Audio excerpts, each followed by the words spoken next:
വയനാടും ചേലക്കരയും ഒക്കെ വിധി എഴുതിയെങ്കിലും പാലക്കാട് വിധി എഴുതാൻ പോകുന്നതേ ഉള്ളൂ. കൊട്ടിക്കലാശത്തിന് ഇനിയിപ്പോൾ ഒരൊറ്റ ദിവസം മാത്രമാണ് ബാക്കി നിൽക്കുന്നത്. പൊടിപാറുന്ന തിരഞ്ഞെടുപ്പ് പ്രചാരണം തുടരുകയാണ് പാലക്കാട്. 3 മുന്നണികളുടെയും ദേശീയ സംസ്ഥാന നേതാക്കൾ പാലക്കാട് ക്യാമ്പ് ചെയ്യുന്നുണ്ട്. അവസാന മണിക്കൂറുകളിൽ കൂടുതൽ വോട്ടർമാരെ നേരിൽ കണ്ട് വോട്ടുറപ്പിക്കുന്ന തിരക്കിലാണ് സ്ഥാനാർത്ഥികൾ. മുഖ്യമന്ത്രി പിണറായി വിജയൻ, കെ.സി. വേണുഗോപാൽ, കെ. സുരേന്ദ്രൻ തുടങ്ങിയവരൊക്കെ ഇന്ന് പ്രചാരണത്തിനായി മണ്ഡലത്തിലുണ്ട്. വിവരങ്ങളുമായി പാലക്കാട് നിന്ന് ആൽവിൻ തോമസ് ആയിരുന്നു. Alvin, good morning.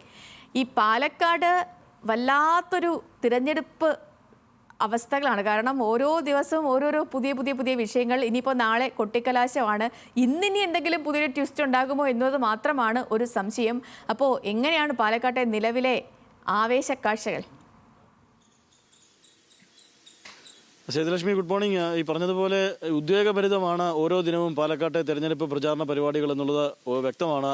ഇനിയും മണിക്കൂറുകൾ മാത്രമേ ഉള്ളൂ. ഇനിയും എന്തെങ്കിലും സംഭവങ്ങൾ ഉണ്ടാകുമോ എന്നുള്ളത് നമുക്ക് പറയാൻ കഴിയില്ല. തീർത്തും രാഷ്ട്രീയമായും പറഞ്ഞാൽ പാലക്കാട് വേറെ തരത്തിൽ വേറിട്ട ഒരു തെരഞ്ഞെടുപ്പിലേക്ക് ആണ് നമ്മൾ കണ്ടത് ഈ ദിവസങ്ങളിലൊക്കെയും.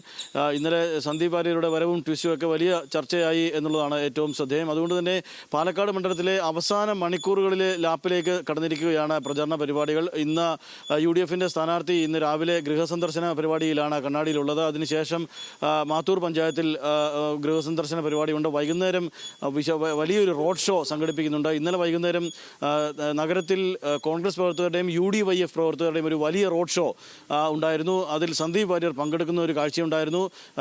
യുവാക്കളായിട്ടുള്ള MP മാർ, ഷാഫി പറമ്പിൽ, അതോടൊപ്പം തന്നെ ഹൈബീഡൻ അടക്കമുള്ള MP മാർ, ജനപ്രതിനിധികളായിട്ടുള്ളവരൊക്കെയും പങ്കെടുക്കുന്ന യുവാക്കളായിട്ടുള്ള ആളുകൾ പങ്കെടുത്ത ഒരു വലിയ റോഡ് ഷോയാണ് ഇന്നലെ UDF സംഘടിപ്പിച്ചിരുന്നത്. നഗരമധ്യത്തിൽ വലിയ നൂറുകണക്കിന് പ്രവർത്തകർ, അത് അവരുടെ ശക്തി പ്രകടനം എന്ന നിലയിൽ കൂടിയാണ് ആ റോഡ് ഷോയെ അവർ മാറ്റിയെടുത്തത്. അത്തരം റോഡ് ഷോ ഇന്നും വൈകുന്നേരവും പഞ്ചായത്ത് കേന്ദ്രീകരിച്ച് യാക്കരയിൽ നിന്ന് ഈ റോഡ് ഷോ ആരംഭിക്കുന്നുണ്ട്. VK ശ്രീകണ്ഠൻ MP ആണ് അതിന് നേതൃത്വം നൽകുന്നത്. ഏതായാലും അവസാന മണിക്കൂറുകളിൽ കൂടുതൽ വോട്ടർമാരെ കാണാൻ UDF ശ്രമിക്കുകയാണ്. KC വേണുഗോപാൽ ഇന്ന് AICC ജനറൽ സെക്രട്ടറി പാലക്കാടേക്ക് എത്തുന്നുണ്ട്. യോഗങ്ങളിൽ അദ്ദേഹം വൈകുന്നേരം ഒരു യോഗത്തിൽ പങ്കെടുക്കുന്നുണ്ട്. കുടുംബ സന്ദർശനങ്ങളിലൊക്കെ നടത്തുന്നുണ്ട്. അതുകൊണ്ട് തന്നെ അവസാന ദിനത്തിൽ KC വേണുഗോപാൽ ഉൾപ്പെടെയുള്ള AICCയുടെ നേതാക്കൾ എത്തി കൂടുതൽ വോട്ടുറപ്പിക്കുന്നതിന് വേണ്ട പരിപാടികളുമായി അവർ മുന്നോട്ട് പോവുകയാണ്. AICCയുടെ മറ്റൊരു ജനറൽ സെക്രട്ടറി ദീപാദാസ് മുൻഷി അടക്കം മണ്ഡലത്തിൽ ക്യാമ്പ് ചെയ്തുകൊണ്ടാണ് UDFന്റെ തെരഞ്ഞെടുപ്പ് പ്രചാരണ പരിപാടികൾ മുന്നോട്ട് പോകുന്നത്. ഏതാണ്ട് ഒരു ദിനം മാത്രമാണ് ബാക്കിയുള്ളത്. നാളെ കുട്ടിക്കലാശത്തിലേക്ക് പാലക്കാട് നീങ്ങുകയാണ്. അതിന് മുന്നോടിയായി വോട്ടുകൾ ഓരോന്നും ഉറപ്പിക്കുന്നതിന് വേണ്ട നെട്ടോട്ടത്തിലാണ് UDF സ്ഥാനാർത്ഥിയും മറ്റ് സ്ഥാനാർത്ഥികളും ഒക്കെ ഉള്ളത്. മുഖ്യമന്ത്രിയാണ് LDFന്റെ ഇന്നത്തെ ഒരു സ്റ്റാർ ക്യാമ്പയിനർ. മുഖ്യമന്ത്രി ഇന്നലെയും ജില്ലയിലുണ്ടായിരുന്നു. പക്ഷേ ഇന്നലത്തെ സന്ദീപ് വാര്യരുടെ വരവിൽ മുഖ്യമന്ത്രിയുടെ പരിപാടികളിലൊക്കെ വാർത്താ പ്രാധാന്യം വളരെ കുറവുണ്ടായി. പക്ഷേ ഇന്ന് 3 പരിപാടികളിൽ അദ്ദേഹം പങ്കെടുക്കുന്നുണ്ട്. 2 പരിപാടികൾ പഞ്ചായത്ത് കേന്ദ്രീകരിച്ച കണ്ണാടി ഉൾപ്പെടെയുള്ള പഞ്ചായത്ത് കേന്ദ്രീകരിച്ചാണെങ്കിൽ 3ാമത്തെ പരിപാടി നഗരമധ്യത്തിൽ വൈകുന്നേരമാണ് ഉള്ളത്. മുഖ്യമന്ത്രി ഇന്ന് ഇതിനൊക്കെ വിശദീകരണം നൽകുമോ, അല്ലെങ്കിൽ ഇതിലൊക്കെ എന്തെങ്കിലും അഭിപ്രായം പറയുമോ എന്നുള്ളതാണ് നമുക്ക് കണ്ടറിയേണ്ടത്. സന്ദീപ് വാര്യരുടെ കോൺഗ്രസിലേക്കുള്ള പ്രവേശനം സംബന്ധിച്ച് മുഖ്യമന്ത്രി ഒന്നും ഇതുവരെ പറഞ്ഞിട്ടില്ല. അതുകൊണ്ട് തന്നെ ഇന്ന് പൊതുയോഗങ്ങളിൽ ഏതെങ്കിലും തരത്തിൽ അതൊരു പരാമർശമാകുമോ എന്നുള്ളതാണ് ശ്രദ്ധേയമായി എല്ലാവരും നോക്കിക്കാണുന്നത്. P. സരിനും അവസാന മണിക്കൂറുകളിൽ വോട്ട് ഉറപ്പിക്കുന്നതിന് വേണ്ടിയുള്ള ഓട്ടത്തിൽ തന്നെയാണ് ഉള്ളത്. NDA ക്യാമ്പിലാകട്ടെ 3 സംസ്ഥാന നേതാക്കൾ ആണ് ഉള്ളത്. BJPയുടെ സംസ്ഥാന അധ്യക്ഷൻ K. സുരേന്ദ്രൻ, MT രമേശ്, അതോടൊപ്പം തന്നെ PK കൃഷ്ണദാസ് തുടങ്ങിയ ആളുകൾ ഉണ്ട്. ശോഭാ സുരേന്ദ്രനും ഉണ്ട്. ഇന്നലെ വൈകുന്നേരം അവരുടെ ഒരു വനിതാ റോഡ് ഷോ ഉണ്ടായിരുന്നു. അതിൽ പങ്കെടുത്തിരുന്നത് ശോഭാ സുരേന്ദ്രനായിരുന്നു.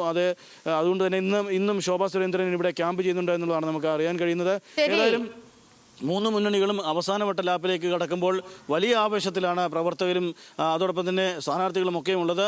വലിയ വിജയപ്രതീക്ഷയിൽ 3 മുന്നണികളും കൊണ്ടു നടക്കുന്നു.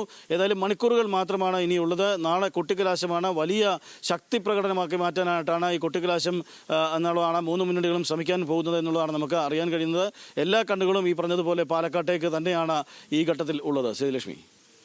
ശരി ആൽവിൻ, വളരെ സമഗ്രമായിരുന്നു. ഈ പറഞ്ഞതുപോലെ തന്നെ ആദ്യം സ്ഥാനാർത്ഥി നിർണയം, അതുമായി ബന്ധപ്പെട്ടുള്ള വിവാദം, അത് കഴിഞ്ഞ് പോസ്റ്റർ വിവാദം വരുന്നു, പിന്നീട് കത്ത് വിവാദം, ട്രോളി വിവാദം, മുന്നണി മാറ്റ വിവാദങ്ങൾ. ഇതിനൊക്കെ അപ്പുറത്ത് ഇന്നലെ ഏറ്റവും ഒടുവിലായി കോൺഗ്രസിന്റെ സർജിക്കൽ സ്ട്രൈക്കിലൂടെ സന്ദീപ് വാര്യർ കോൺഗ്രസിലേക്ക് ചേക്കേറുന്നു. അങ്ങനെ തുടങ്ങി സംഭവ ബഹുലമായ ഒരു ഉപതിരഞ്ഞെടുപ്പിന്റെ പരസ്യപ്രചാരണം നാളെ അവസാനിക്കാൻ പോവുകയാണ്. അവസാന വട്ടത്തിൽ പരമാവധി വോട്ടുറപ്പിക്കാനുള്ള തിരക്കിലാണ് 3 മുന്നണികളും. പാലക്കാട്ടെ ഉപതിരഞ്ഞെടുപ്പിന് നാളെ പരസ്യപ്രചാരണം സമാപിക്കുന്നു. ഇന്ന് എല്ലാ മുന്നണികളുടെയും പ്രധാനപ്പെട്ട എല്ലാ നേതാക്കളും മണ്ഡലത്തിൽ ക്യാമ്പ് ചെയ്തുള്ള പ്രവർത്തനം നടത്തുകയാണ്. അപ്പോൾ വളരെ സമഗ്രമായ വിവരങ്ങൾ നൽകുകയായിരുന്നു പാലക്കാട് നിന്ന് ആൽവിൻ തോമസ്.